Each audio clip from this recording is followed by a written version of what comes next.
Good morning, good morning, good morning, my friends and my families and my well-wishers. Good morning to you. How are you? I hope this world find you in great health and wealth. Because if you got health, then you're wealthy. Yeah, if you got health, then you're healthy.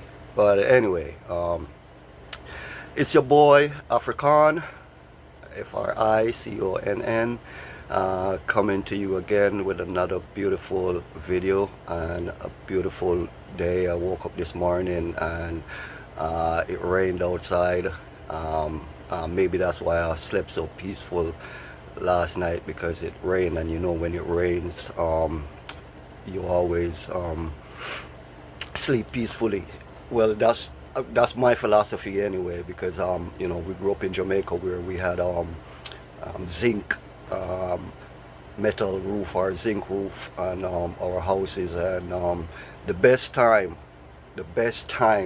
you know, as a kid growing up in Jamaica, the best time we ever had was when it rains. When it rains, we you know, we find all different type of things to do.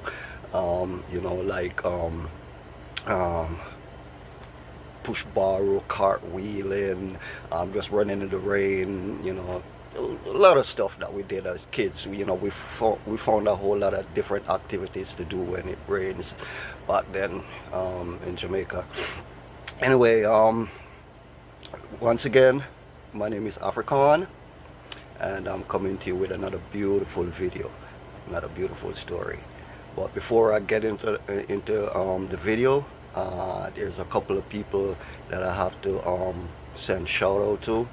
I have to say shout out to Twitter, shout out to Instagram, shout out to Facebook, um, for having me on your platform, and showing me love. I appreciate, and but most of all, I have to say big thank you to YouTube. Thank you, YouTube. Thank you for giving me the opportunity to hear my voice, tell my story here on your platform. I don't know if I ever gonna meet the CEO, the owner, the president, the CEO of YouTube, but I'm telling you, you know, if you're a male or a female CEO, thank you very much for hosting me on your platform and giving me this opportunity to you know, go forward. You know, thank you, YouTube. Thank you. You know, I love and appreciate you guys for you know, giving me that opportunity. Um, so yeah, guys, I have a story to tell, and this story it's not a story. I mean, I'm telling it as a story, but these things that I'm telling you guys, it happened in real life. You know, these are not something that I'm making up. You know, I'm telling you these things because these are my life experience, and you know, you know, if you follow me, yeah, I, I'm gonna be doing a video, you know, on my life story, my journey, you know, as a boy transforming into a teenager and transforming into a man. And you know, was life easy growing up? Sometimes it was, and sometimes it wasn't. But hey, it you know, it comes with the territory, you know. And the real reason why I'm doing this video is because, you know, we always have this saying that you know, it's a small world. I know the universe is huge, is, you know, gigantic, but at the end of the day, it's a small world, because you might meet somebody today, tomorrow, in Europe, in America, in the Caribbean, in, you know, the continent of Africa, and, you know, a year, 10 years down the line, you run into that same person and you're like, wow, wow, I met you 10 years ago. Man, this is a small world. Um, but yeah, you know, this video is gonna be very inspirational, and you know, I won't be happy if I don't tell you guys this story. You know, I can't let this just pass by, and you know, because like I said, we're still in the month of November, and I'm bigging up the month of November, because I was born in November, and I believe that November is a special month because we have two of the biggest holidays in the history of America, which is President's Day and Veterans Day. And you know, one of my videos that I did, I told you guys that they should change this month from you know, just having one day as Veterans Day and turn it into Veterans Month. Yeah, so all my subscribers out there, you know, share this video, like this video, comment on this video, subscribe to this video, and you know, don't be afraid. Don't be afraid to comment. You know, and let me, you know if there's anything I can improve on. You know, but yeah, one thing I don't want you guys to ask me to improve on is my my accent. Yeah, because I guess that's why people love me, and I live in this country for years, for a long time, and you know, people approach me and they're like, when I speak to them, they're like, where are you from? I'm like, Jamaica, and they're like, I knew it, I love your accent. Don't ever change it. I love your accent. And I'm like, I'm not trying to change my accent. This is who I am. There are people all over the world that speak different languages, you know, but they adapt to the English language, but they never change their accent or their language, because your language is who you are. It's a part of your culture. It represents who you are and where you're from. You know, that language wasn't given to us. You know, we were born with that language. We were born with that accent. We grew up with that accent. You know, I try to, you know, speak as proper, you know, English language as I can, so the general public can understand what I'm saying. You know, and in my opinion, I think I'm doing pretty good with the English language, because I approach a lot of people that they barely speak a word. You know, I work with people that don't speak one single word in English, except no, no. You know, you ask them something and they're like, no, no. Some can't even say yes. They say no, but you know, they got their language and they stick with their language and they stick with their culture. But anyway, yeah, I think I'm gonna name this video "It's a Small World," because indeed it's a small world. Because I went to the gas station yesterday to get gas and a few necessary groceries that I need for the house and stuff like that. And uh, I, I went into the store and I bought my groceries and, you know, my amenities and stuff like that, and I came back out and was pumping some gas and stuff like that. And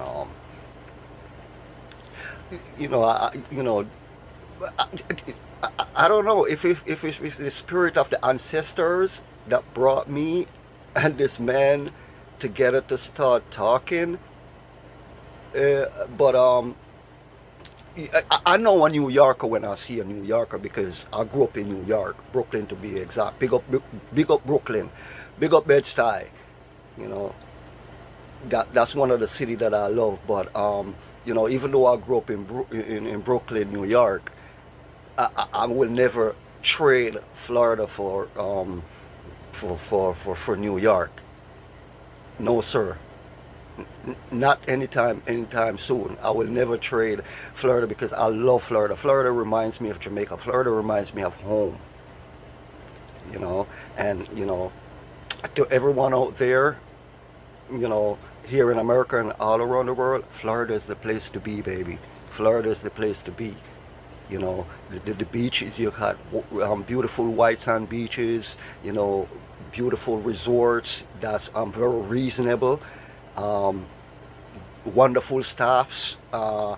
There's so many, you know, natural attractions here for you to see. We got alligators, snakes, the birds, the water, fishing. It all happens here in Florida. So Florida is the place to be all year round, all year round. Yeah, we have a little hurricane here and there, and a little storm here and there, but we Floridonians, and when push come to shove, we come together, and we rebuild each other. We rebuild each other. That's why we Floridonians are, the best people, are one of the best people in the world, because we welcome all, we welcome everyone. It doesn't matter where you're from. You're always welcome to Florida, and yeah, I'm putting Florida on the map because this is, my third home away from home, as a Jamaican coming to New York and then moving from New York to Florida. Yeah, I've been to other states. But, I don't feel that homely, present like I'm here in Florida, and everybody just treat you with love and respect. It doesn't matter who you are or where you're from. So I'm there at the pump, and I don't know what happened. I don't know what sparked the conversation, but I believe what happened. I think I'm trying to remember what happened, because I don't want to lie to you guys. I really don't want to lie to you guys. Yeah, I was pumping my gas, and for some reason or another, the nozzle fell out of my tank and fell on the ground. But you get a little bit lazy sometimes when you're pumping your gas. So what you do, you press the trigger, and to hold the gas so it could continuously pump the gas while you're doing something else. It fell out, the nozzle fell out with the gas still pumping, and it was, fluid all over my tire, my fender and all of that stuff. And the guy next to me, he was also pumping his gas, and I turned my back, I put my back on my car, facing my car, turn my back to my car, and and I'm on my phone as usual. And yeah, so it's like, wow. And he said, it fell out, and I'm like, oh, so I quickly got it and put it back in and everything like that. And but his accent sparked something, because immediately he spoke, I knew he was from New York. I don't, what part of New York, I don't know, and I'm not sure, but I knew he was from New York. So I said, "You're from New York, man?" And he was like, "Yeah." I'm like, "We're in New York." He was like, "Jamaica, Queens." And I was like, "Huh? Oh man, I'm from New York too, man. I grew up in Brooklyn, Bed-Stuy." It was like, Bed-Stuy. I stationed there for a couple of years, and I'm like, "You're a cop?" I was like, "Yeah, I'm just here and on vacation, man, and I'm living the best of it. It's a long vacation, well due, and all of that stuff." So I'm like, "Oh, okay, yeah, I'm from Brooklyn, and I love Brooklyn. I love Brooklyn. I love the other cities, but Brooklyn is like, the culture never goes away from people of the Caribbean or people from the European country or Africa. This is like a city that they keep their culture. And we Jamaicans and we Caribbean people, and we're known for one of the biggest festivals that ever take place in New York City. And he was like, yeah, man, because I always been at the festival, and I see how you guys roll when it comes to Labor Day parade and all of that stuff, man, and it's beautiful and I love it, and I'm like, yeah, okay. And so we talk and everything like that, man. And I'm like, so he was like, so why did you leave New York and come to Florida to live? I'm like, there was so many things happening in New York. There was so many things happening there, and yeah, I mean, the crime had gone down for a bit, but I believe that if I stayed in New York, I wouldn't survive. Uh, you know, there's so many things that happened to me in New York. Coming, I was working at KFC, and earning little but nothing, and I'm coming home and I got robbed at gunpoint. Up until this day, they haven't found the person who did it. On my jewelry. That's why I barely wear jewels, man. I just wear this watch because it's a medical watch, and I wear it to monitor my heartbeat. See, it's a Samsung. I'm not a flashy guy. I just wear it so I could monitor my heart rate, and other stuff like that, and track my steps and all of that stuff.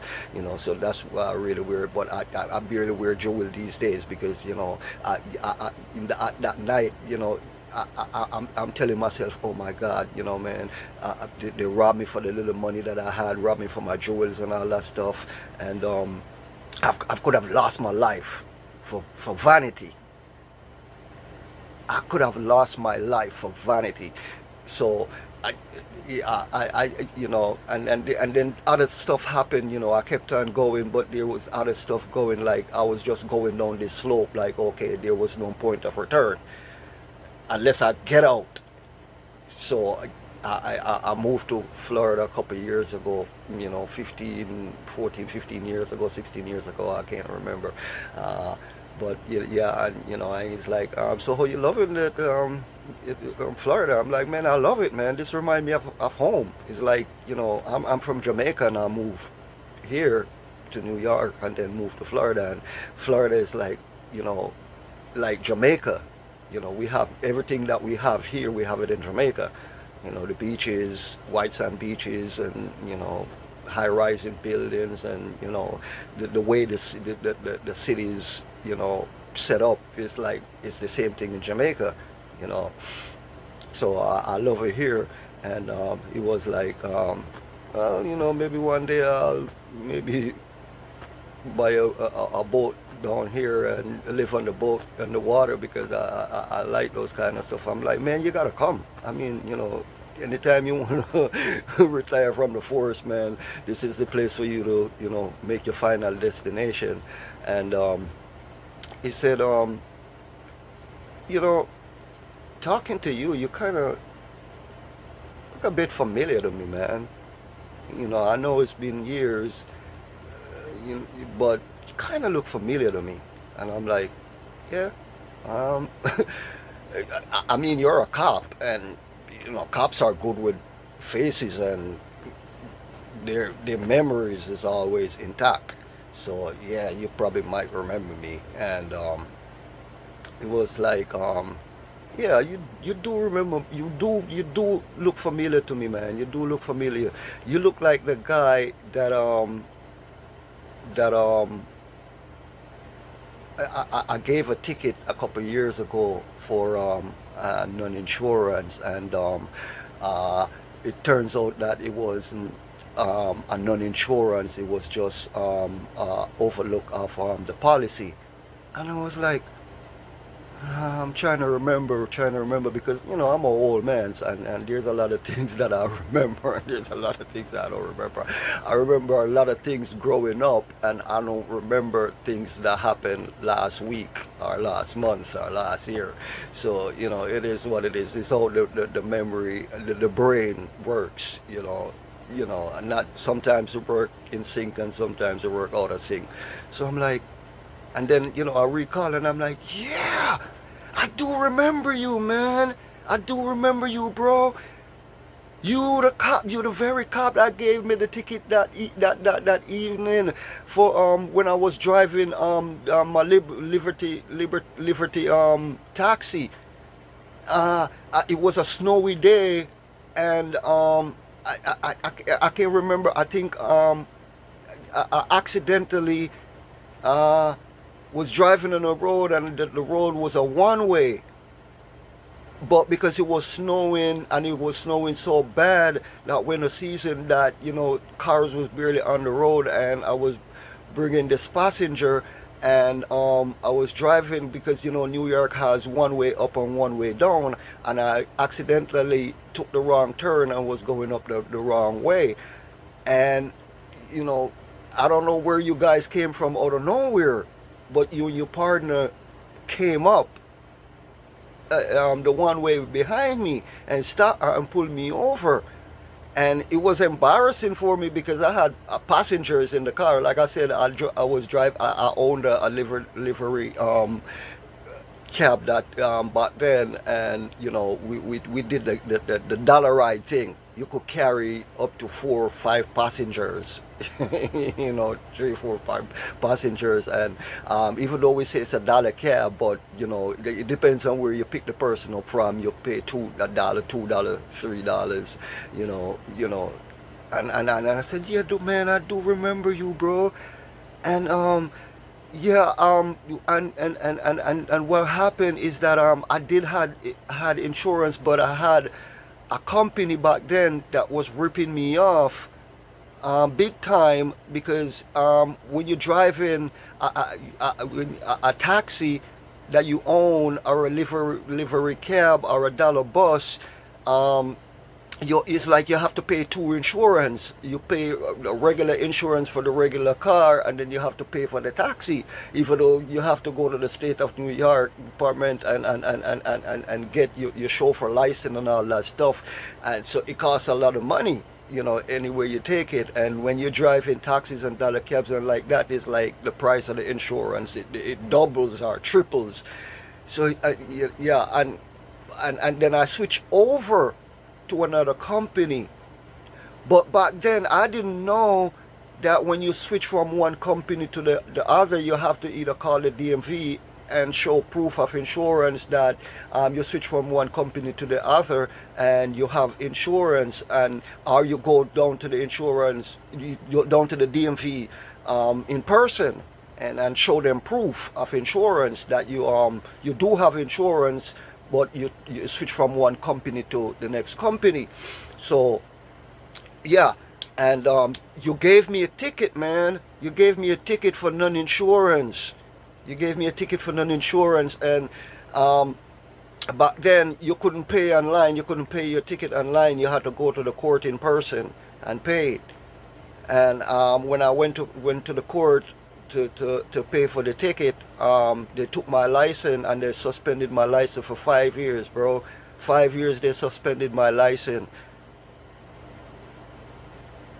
for driving with insurance, but fail to provide proof. So guys, if you're with an insurance company and you believe that that insurance company is charging you way too much and you want to switch from one company to another, I'm not going to really call no insurance name, just to keep myself safe and to keep them safe, but they know themselves and they know what I'm talking about. If they ever watch this video, they know what I'm talking about and who they are.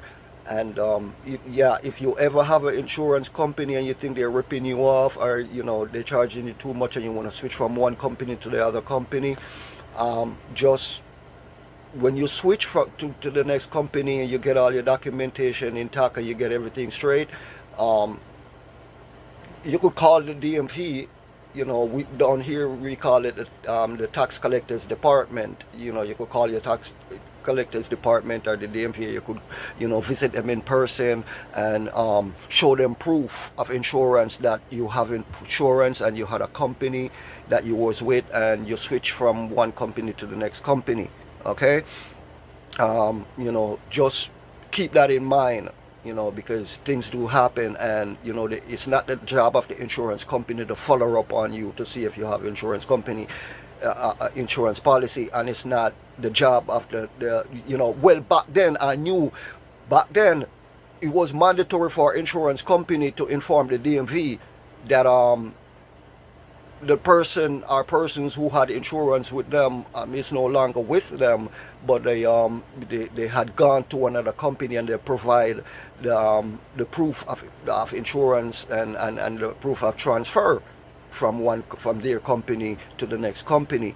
You know, things change. You know, things change over the years. Things change, but like I said, man, the world is changing, and you gotta change with the world. You know, you know. This is evolution. You know, the world grows, we grow. You know, we gotta grow with evolution.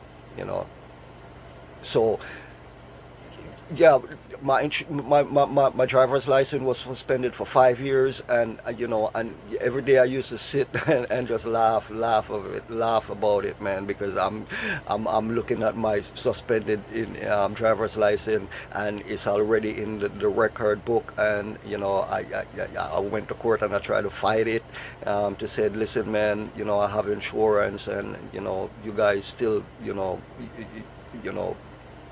suspend my license, even, you know. And you know, their report was that I have no insurance because you know, it wasn't like a State Department that checked and run and make a thoroughly investigation to see, okay, yeah, he does have insurance. It was just a police officer. And you know, when he goes in his car and he put my information in, it shows that I had no insurance. So my driver's license was taken from me, and it was suspended, and you know, for 5 years, man, I couldn't drive for 5 years. Can you imagine that? But luckily for me, I was living in New York, where you know, the bus is just one stop away, the train is just one stop away, dollar cabs are still there. So you know, you could that's one of the things that I love about New York, because you don't have a car, you don't have to worry, man. You ain't got to worry about nothing, because everything is there. The train, the bus, you know, the dollar cab, you know, dollar van, you know, big up the dollar van massive, man. Big up, you know, big up you guys from Utica, man. I love you guys, man. You know, you guys are amazing, you know. Come rain, come shine, snow, man. You guys are the ones who, like, the final frontier, who get people from point A to point B. It doesn't matter how snowy it is, or you know, how bad it is, man. You dollar guys and dollar cab guys, just get out there, because you know how we do it, you know, back in the day. I don't know if things change now, you know, because you know, most of these dollar cab guys now are, you know, they're no longer old school guys. They're these young guys who, like, okay, it's snowing outside, it's raining outside, I'm gonna park my cab outside and just leave it and stay in bed and wrap up with my woman, and spend some time with my child or my children, and watch some TV and eat some food, and you know, ordering some, you know, Chinese food or whatever the case may be, or pizza. You know, I mean, you know, we New Yorkers, man, so you know how we do it. But anyway, yeah, my driver's license got suspended, man, and I couldn't, you know, and you know, that's one of the real reason, you know, not the main reason, but one of the reason why I moved from, you know, from New York to Florida, because I think when I moved here, I still had like another year on my driver's license, but no, no, guys, yeah, I moved 1 year after my suspension was lifted, because I couldn't move to no other state. You know, I couldn't move, you know, even though I could use my passport to travel to different states, but I couldn't drive. So I was like, I don't have no driver's license, man, so I'm staying here in New York. I'm gonna stay in New York, and I'm gonna ride out the 5 years, and you know, after the 5 years, I'm gonna, you know, find me another destination. So yeah, I did stay in New York until it was lifted, and I still had to go to court, guys, even though you know, it got suspended and I had to wait for 5 years. I still had to go to court and pay the $500, man. I still had to pay the $500 just to get my driver's license, the suspension lifted and all of that. And and yeah, I just I wanted to do it for fun. The documents and everything that I had, and I'm gonna tell you, big up this judge. Big up this judge. The judges that you see sit in the courthouse, they're not good people. Some might be bad people and some might be good people. Depends on how you look at it. But man, I wish I could do a story on him, man, because it was beautiful and wonderful what he did for me, man. Because here am I trying to get my driver's license back and prepare myself to get out of New York. And I brought the money to pay for to go to the clerk of court and pay and get my driver's license straightened out and stuff like that. And I knew I had to still go and pay to get a new driver's license at the DMV. So I brought the documents to him, because like I said, dude, guys, if it's even one piece of paper with just one line of proof of something that you can prove that you own this bottle of water, guys, do it. Because I took those documents from 5 years ago and brought it in front of the judge. And he put his little glasses down, and he looked very carefully and read whatever, and put his finger on his head, and he like, and he said, Mr. I'm not gonna call my last name on here, but he said, Mr. I'm looking at these documents and I see that you are correct. You're 100% absolutely correct. Absolutely 100% correct. You did have proof of insurance, but I know it's the duty of the insurance company to inform the DMV and update your record, but you can't rely on them. What you should have done was bring these proof of insurance to your DMV, your local DMV, and let them know that you switched insurance company and all that. And but now looking at this as as a judge, a member of the bar, I can't see these documents and overlook them. So on behalf of the DMV and on behalf of the bar association, we do apologize for this misconception that happened to you. Sincerely, we apologize, and I'm not gonna charge you that $500 today, and I'm gonna give you a recommendation that when you go to the DMV, they make a speedy recovery of all this, and make sure you get your driver's license in a speedy and a timely manner. And I said, thank you, Your Honor, thank you, sir, thank you, I do really appreciate. So like I said again, man, it's a very small world, because sometimes you see things, my brothers and my sisters, sometimes you see things and it spark a memory, or you see someone that you met a couple years ago, or you see someone that looks like that person, and from one conversation to another, man, you start going back down into memory lane. And I'm like, oh my God, man, this is like 16, 18 years ago. 16, I can't remember, but I know this is a long time. It's a couple of years that I met this man, and he's still an active police officer, by the way, in New York City. Big up the New York City police department, man. Big you guys up, and I know it's been a rough ride, but you guys have done amazing job in the past while I was living in New York. I'm not sure about now if things change, but yeah,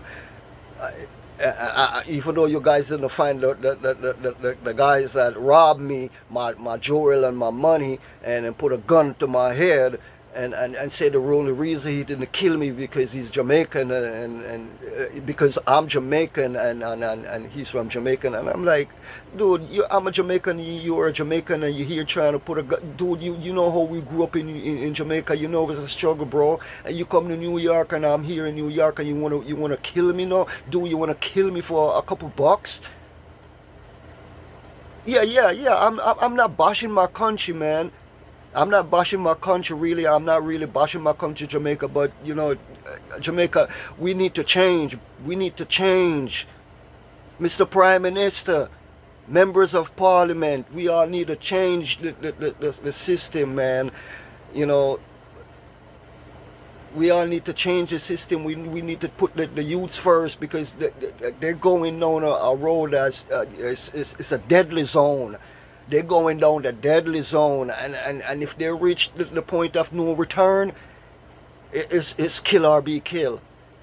But I'm not a politician. I'm not an activist, so I'm not even gonna get into that. Maybe someday down the line when I get big and have the opportunity to be on that stage. But right now, for now, I love Jamaica.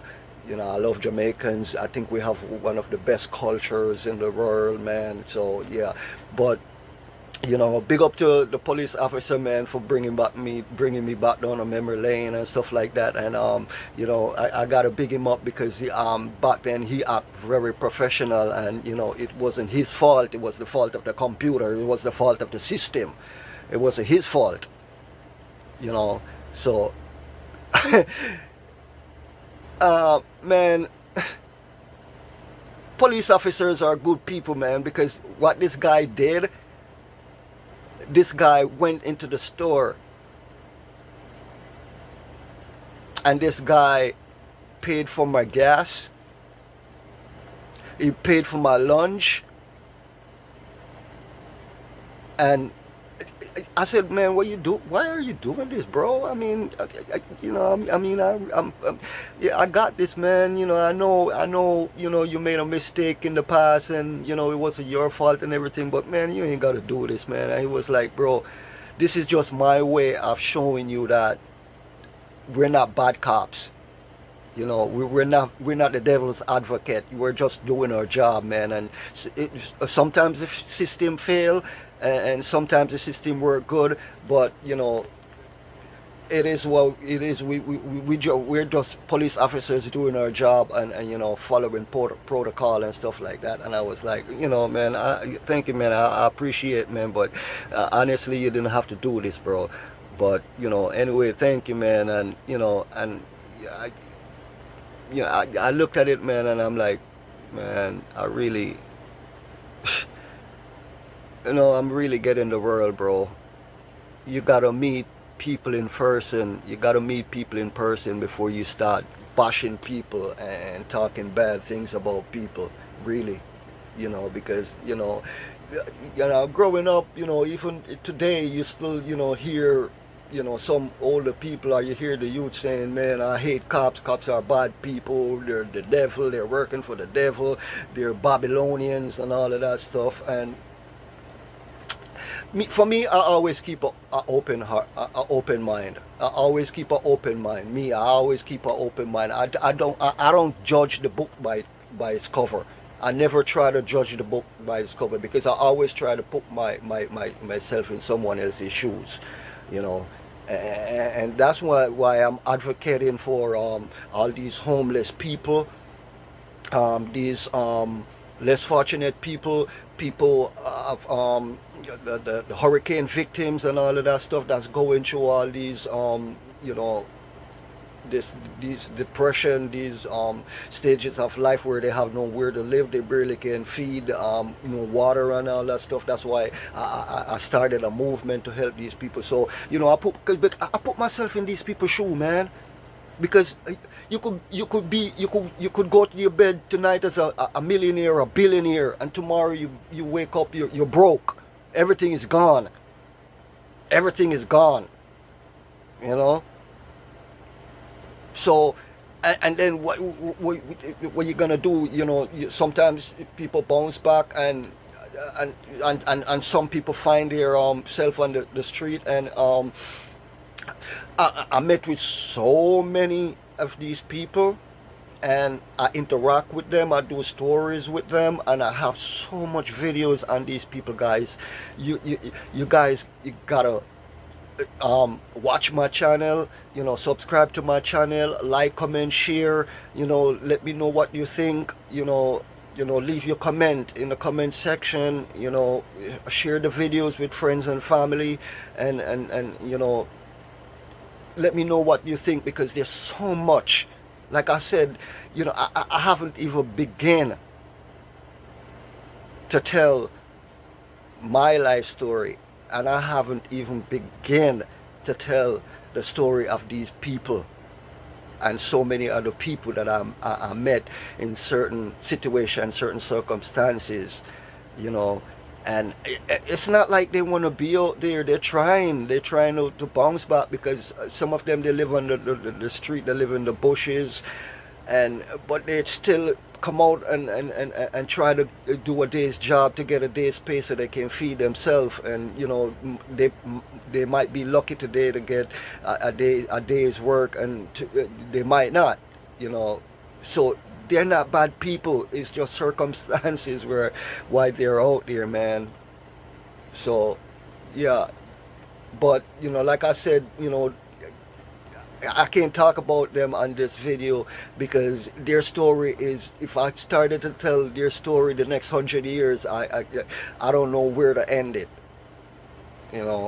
This is just about a veteran police officer from New York City, Queens. Big up Jamaica, Queens.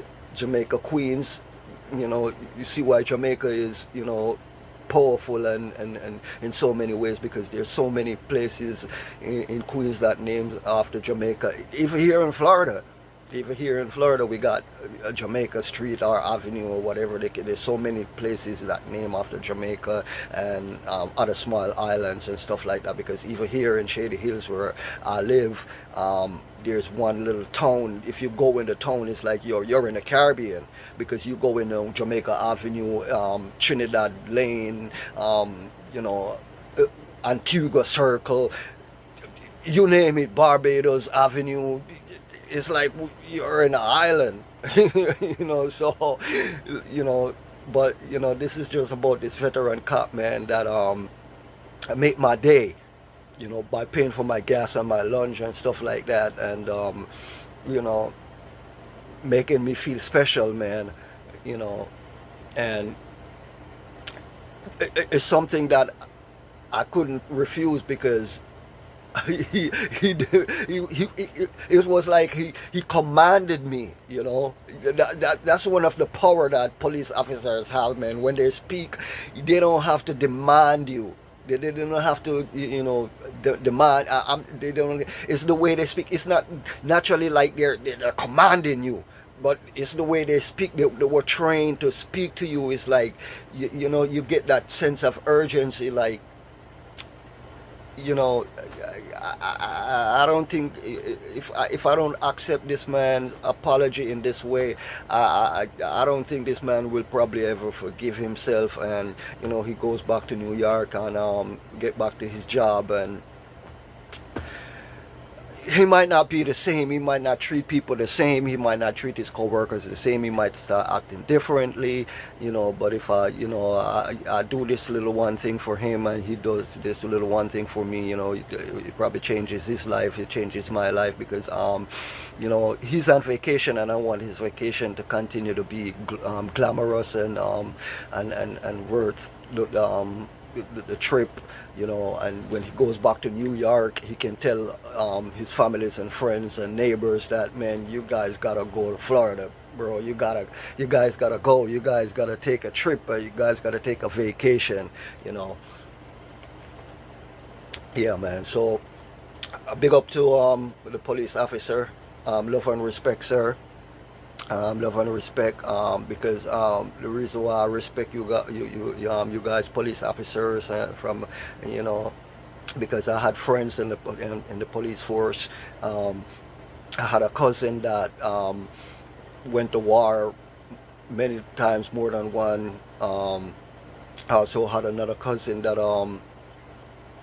was in the Marines. He went overseas and did one tour, two tour, and came home. His body whole and intact. Um, bro. Um, I love and respect you, man. And if you see watching this video, you know who you know yourself, man. Frankie, my boy, my cousin, my brother, my friend.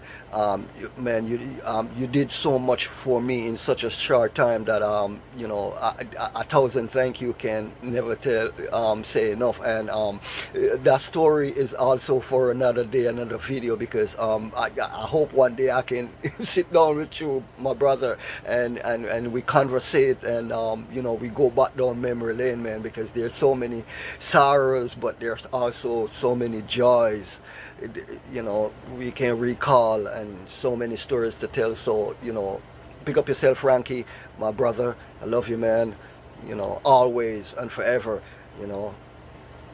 So, big up the Marines, love and respect to the Marines, both the men and women. Big up yourself, because you took care of my brother when he came to you guys. You treat him with love and respect, and you showed him the way. You made him, you turned him in from a boy into a man, and he came back a gentleman. So yeah, big up to the Marines. So like I always says, you know like I always says, to my friends, my families, my well-wishers, and my subscribers, please do subscribe to my channel, African, FRICONN 50. Here on YouTube, just click the subscribe button, share the likes, the comments. You could go to my website at african50.com. You find a lot of videos there, a lot of footage, raw footage and stuff like that hasn't made it here on YouTube or social media. You could find me on Twitter, you could find me on Facebook, you could find me on Instagram. Yeah, and please walk good. Until next time.